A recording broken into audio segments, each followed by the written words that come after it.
Welcome to an introduction to educational research. This video will serve as the introduction to the 3 research courses that you will be taking. You should have received a copy of the Master's Thesis Field Project Handbook, and it should already have been emailed to you. If it has, and if you have a printed copy of it, it would be a really good idea to have it handy as we go through this video. If need be, you can even put the video on pause and go get yourself your copy and come back. If you don't have a copy, that's okay. You'll still be able to access the information on the video, but it would be much more beneficial if you did have a printed copy prior to watching this video. The textbook for this class is Action Research, Improving Schools and Empowering Educators. And this, I think, is an Amazon screenshot that I took of the textbook. You can see you can buy it for $60, I think, or you can rent it for around $32. You will need to have a copy of that, and I would urge you to get it as soon as you can. Because we're going to start right out by diving into it. So the purpose then of this video is to present the characteristics of a master's thesis or a master's field project or an action research project and other alternative culminating products and the distinction between them. Also to offer some tips how to survive this research sequence without getting totally stressed out.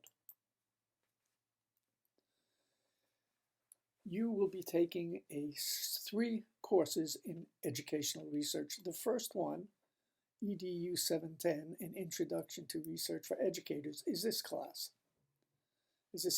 And here you will get an overview of all of the different types of educational research that there are, and your culminating project will be to develop a master's thesis or master's field project proposal. You will develop a proposal. You're going to propose to do something. You won't actually be carrying out a scientific study or actually developing a field project. You will be writing a proposal explaining how you are going about to complete what you have selected as your area of inquiry or area of research. The second class that you will take is EDU 716, and that is a review of the literature class. In your culminating project, your final project for your master's thesis or field project, you will have a 4-chapter document. The first chapter will be the introduction, and you will develop that in the first class. The second chapter will be your review of the literature, and you'll develop that chapter in your second course, EDU 716.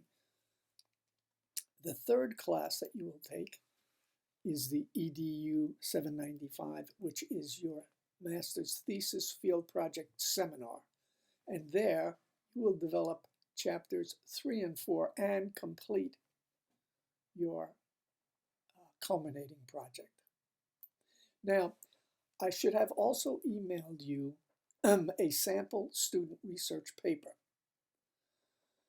You should look that over carefully because that'll give you a good sense of what your final product should look like somewhat.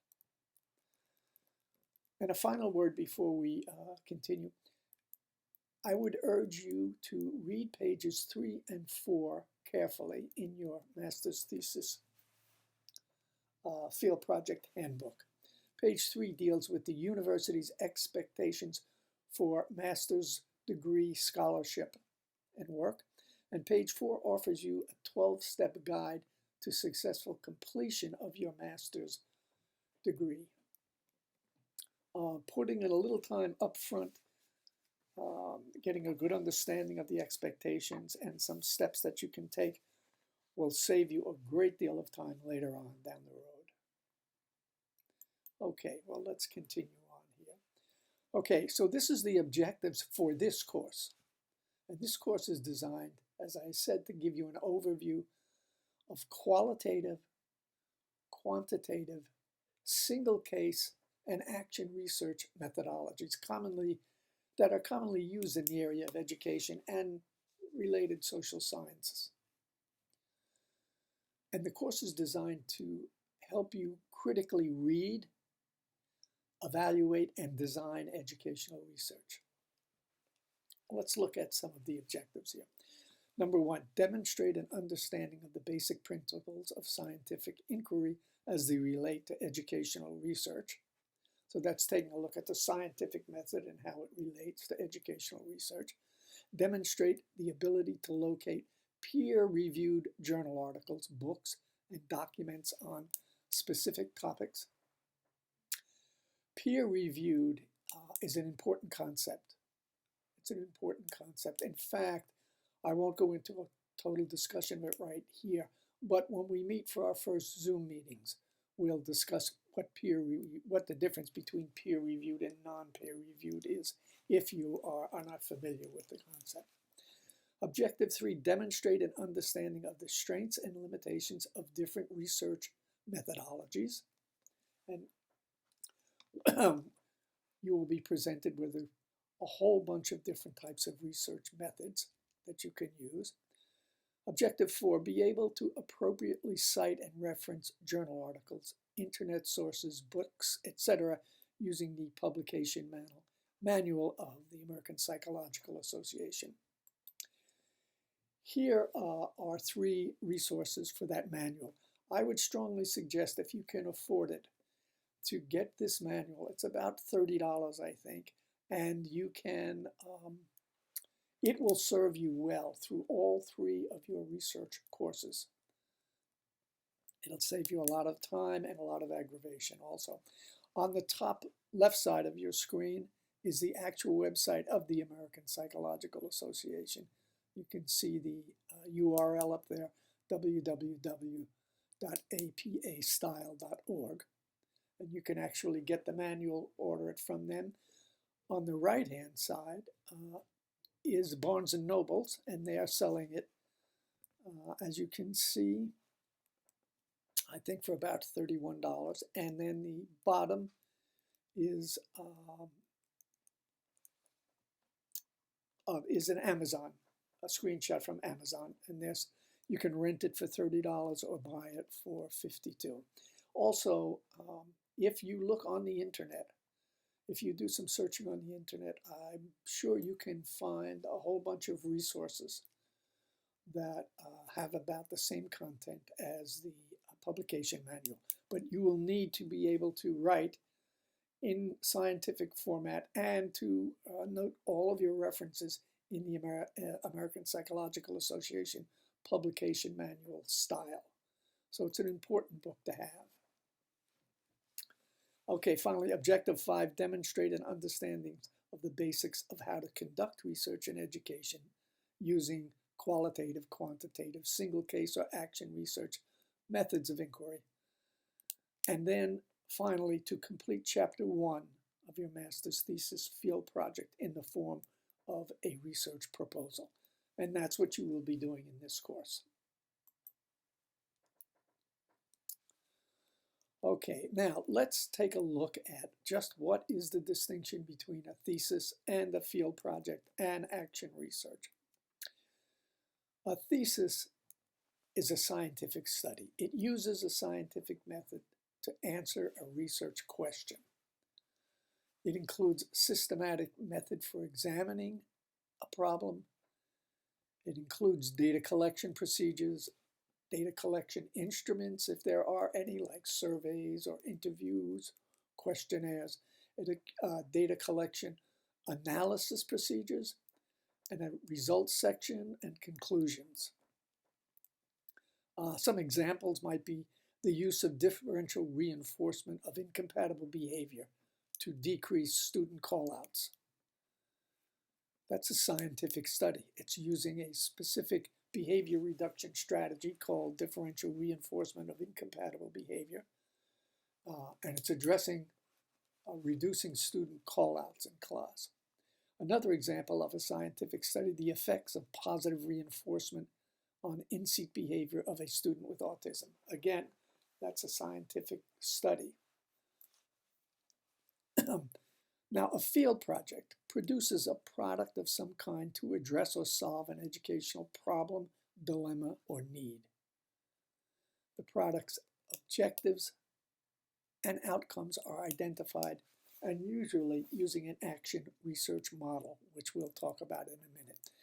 Now, some examples of things that students have done. They've done websites that shared information on certain topics or specific topics they were interested in.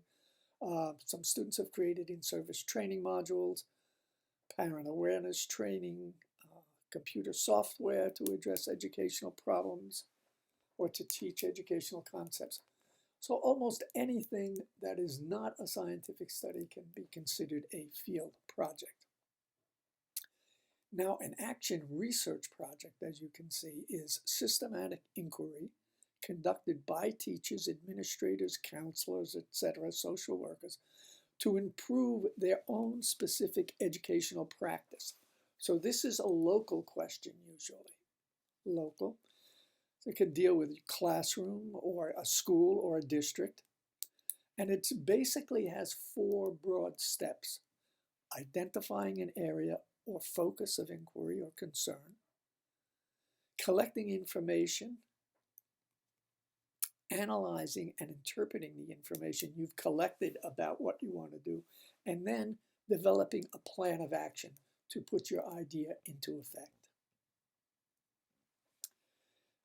Now, I'm going to show you some examples of students who have done thesis and students who have done field projects. We'll start with the thesis.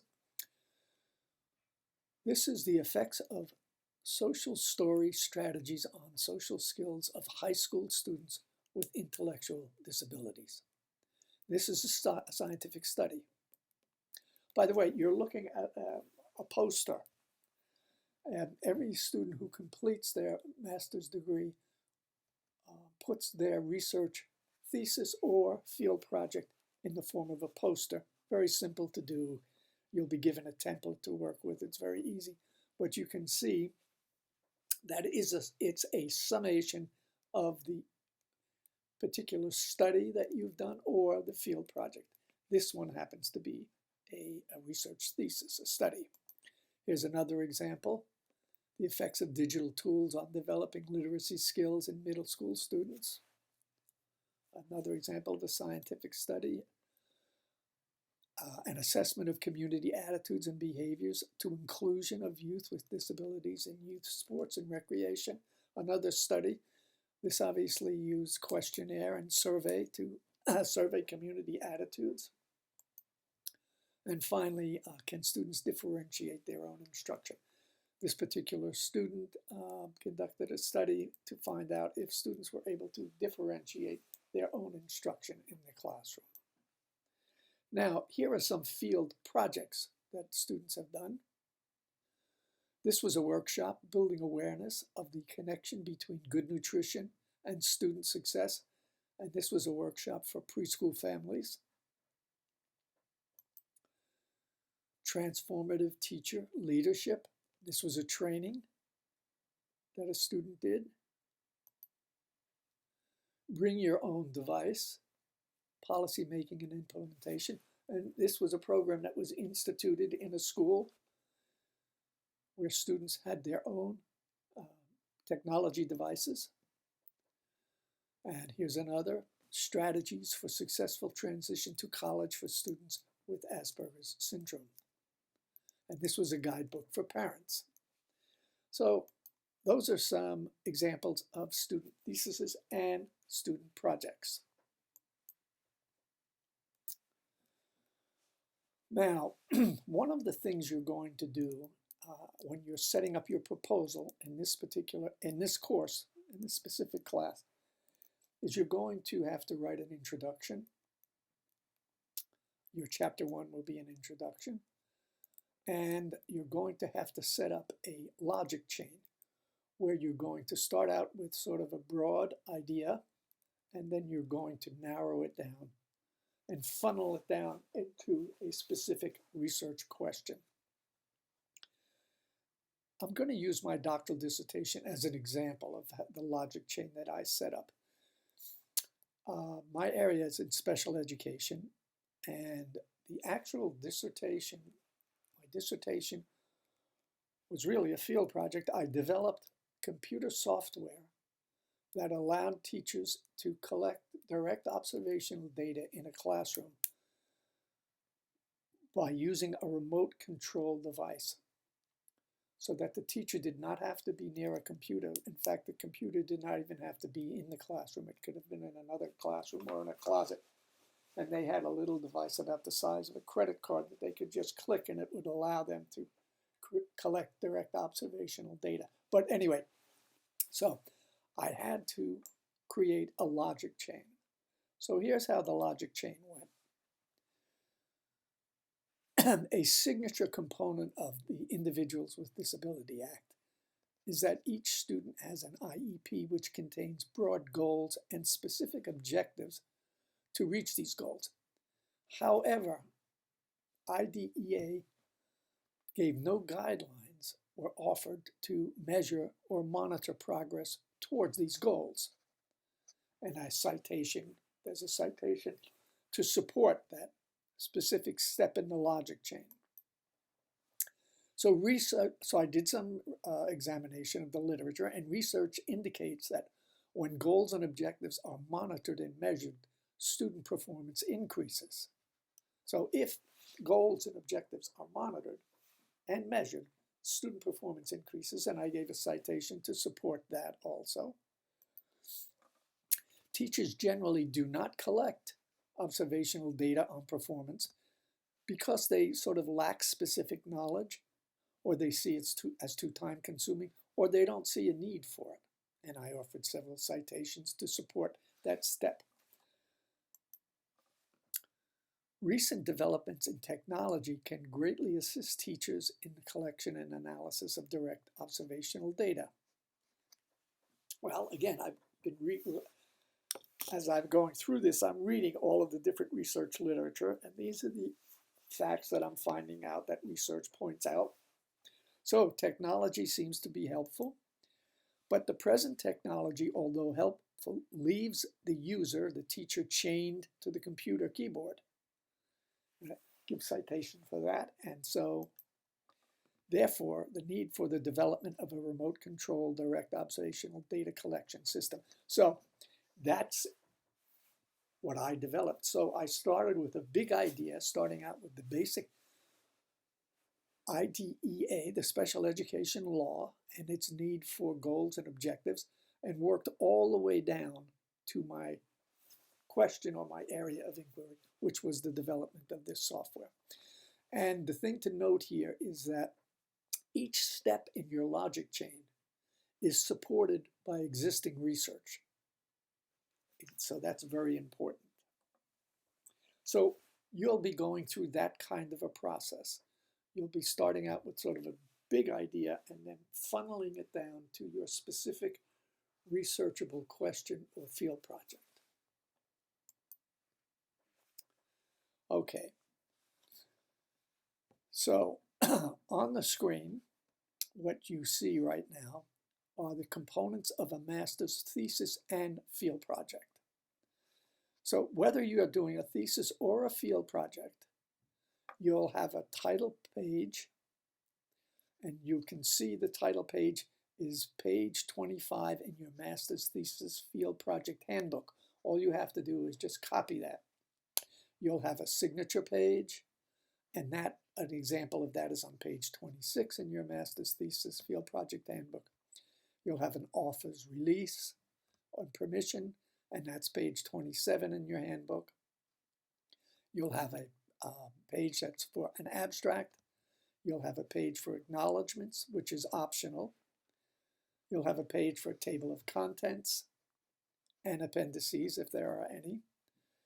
You'll have a list of tables, a page with a list of tables, and you'll have a page with a list of figures. So whether you're doing a research proposal or a field project, they both will have those components to it. And in fact, if you look at the example of the student research that I sent you, you can see that the student has all of these pages there. Now, if you're doing a thesis, then you should look at pages 5 to 8 in your master's thesis field project handbook, and that'll tell you exactly the components that you have. You'll have an introduction to the problem. You'll have a section for background and need, a section for theoretical underpinnings, a statement of the project and need, and that's where you develop your logic chain. If you're doing a thesis, you'll then have a research question or hypothesis, and then you'll have a methodology section. Who are your participants? How will data be collected? How will data be analyzed? You'll have a section for expected results. You'll have a limitation section, a definition of terms, a summary, a reference section, and if you have any appendices, then you'll have appendices. Now, if you are doing a field project, you should look at pages 5 and then 8 and 9 in your master's thesis field project handbook. You will have, for a field project, an introduction to the problem and a background and need, just like if you were doing a thesis. You'd have theoretical underpinnings, just like you were doing a thesis. You'd have a statement of the problem and need and a logic chain. So all of that is the same as if you were doing a thesis. But then you will have a purpose of your field project, and you will have your format, and you'll have your project objectives and how the objectives will be evaluated. You'll have a section on expected outcomes, a section on definition of terms, a summary, a reference section, and then appendices if those are appropriate also. So that's if you are doing a field project. If you're doing an action research, you'll have an introduction. Oh, and by the way, the action research will be chapter 1 in your textbook. You'll want to read that. Well, chapters 1, 2, and 3, actually. So you'll have an introduction, a background and need, your theoretical underpinnings, a statement of a problem and need, and a logic chain. That's the same as if you were doing a thesis or a field project. You'd have a review of the related literature. You'd have the purpose of the action research. Then you'd have your plan, your methodology, your participants or audience, other relevant parts of the plan, a results and reflection section with limitations and any takeaways you got. You'd have conclusions, definition of terms, summary, references, and appendices.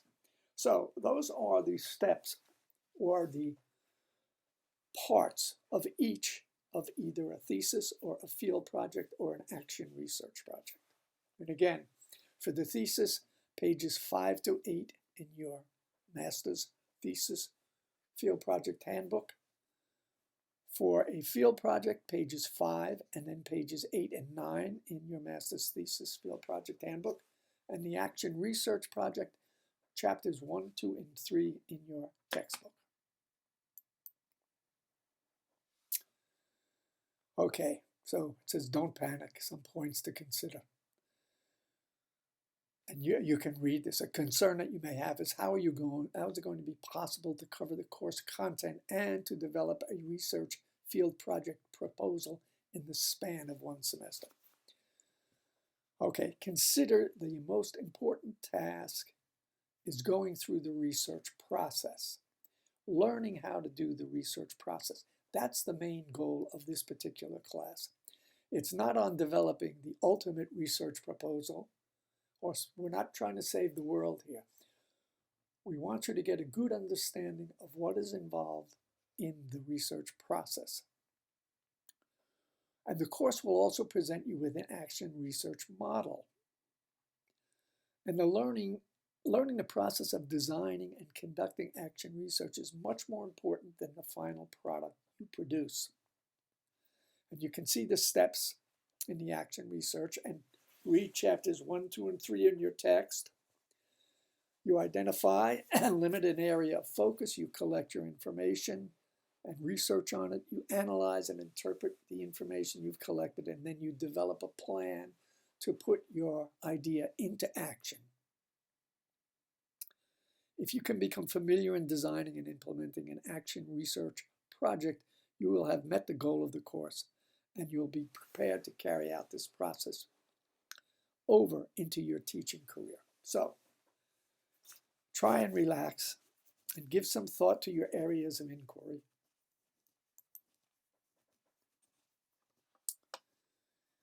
Here's another tip I'd like to pass on.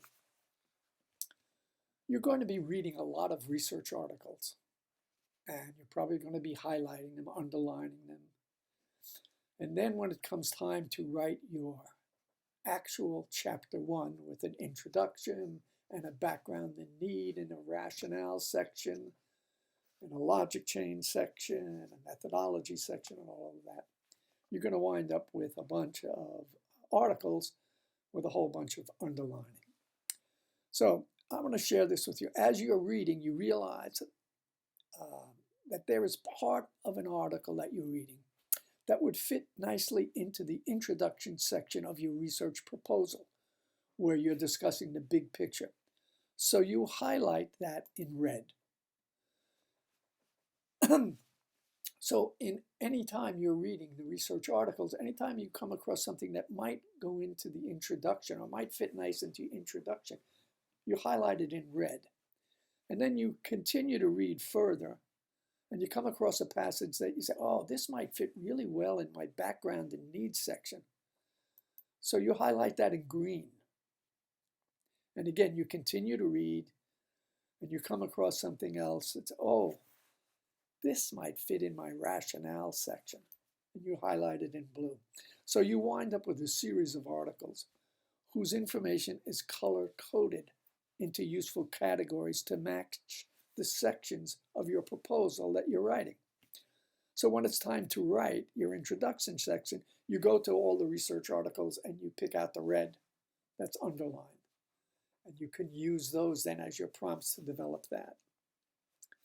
And then if you're coming to your background and need, you go through your articles and you say, oh, okay, I underlined those in green, so you pick out those pieces. That's a way of organizing information to make it a little more manageable so it's not so scattered. So keep that in mind. Another thing I'd like to share with you is you need a plan. This course can get to be very overwhelming, but it really is a matter of time management and planning. So when I did my dissertation, I task analyzed everything that I was going to need to do. So right down the left side here, I have a task analysis of the stuff that you're going to need to do a thesis or a field project. So you're going to need a title page, a signature page, and all of these different things, an introduction section, statement of the need, problem, background, this and that. So I had on my wall in my apartment a task analysis like this, and I had a timeline across like this, and I used sticky notes. And so I sat down and said, okay, well, look, these title pages, these are just boilerplates. I can get them right from the master's thesis handbook. So I can just copy all of that. I can do that in one day. So now, gathering resources. Well, gather resources might take me a week or two. So to come up with a plan like that. Now, writing the introduction. Okay, maybe I'll need 3 days for that. Statement of the need, well, maybe 2 days, and so on. But I had a plan. I had a plan and a timeline. Now, using the sticky notes allowed me to be able to move it around if I got ahead or got behind. But it was a way of helping me to organize. And again, one of the major things in this course is time management. So develop a plan, come up with a plan. Okay. Here, There are 2 assignments attached to this video. So for your first part, the first assignment, I'd like you to create a Word document and save it, and please no PDF or Google Docs or anything like that, just a Word document. Save it with your name, underscore, and student data. And then just respond. Put your name, cell phone, other phone if there is one, best time to call, a Turo email address, alternative email address. What program are you enrolled in? Innovative Learning, Special Ed, whatever the other program, tech program, whatever. If you are teaching, please describe your teaching situation. Where do you teach? What do you teach? Grade level, types of students. Where did you do your undergraduate work? What was your major? What are some special qualities about you that you'd like to share? What questions do you have after viewing this video? Now, since this is an online course, we need to decide what days and times are best for us to meet via Zoom. So please indicate preferred days and times when you are available to meet. Put this all into one Word document, and please email it to me at happyj1939@yahoo.com. Okay, so that's the first part of your assignment. The second part is I would like you to create another Word document and save it as your name underscore proposal. And I want you to include the following in this document. I want you to copy page 25 of your master's thesis field project handbook as the first page of the document. Second page of the document, I want you to copy page 26 of your master's thesis field project handbook. Third page of the document, I want you to copy page 27 of your master's thesis field project handbook. Then I want you to type the word abstract centered at the top of page 4 of this document and leave the page blank. Type the word acknowledgement centered at the top of page 5 of the document and leave the rest of it blank. Type the words table of contents centered at the top of page 6 and leave the rest blank. Type the words list of tables centered at the top of page 7 and leave the rest blank. Type the words list of figures centered at the top of page 8, leave the rest of the page blank. And then on page 9, type the following: introduction, skip 2 spaces, background and need or rationale, skip 2 spaces, statement of the problem, your logic chain, skip 2 spaces, research question if it's a thesis, or purpose of the project, skip 2 spaces, and references. And that's all on page 9. And then you have saved the document as your name underscore proposal and email the document to me at happyj1939@yahoo.com. Well, that's it. Thank you very much. When we meet via Zoom, if you have any questions or concerns, I'll be glad to go over and discuss all of those with you. So thank you very much, and we'll see you in the next video.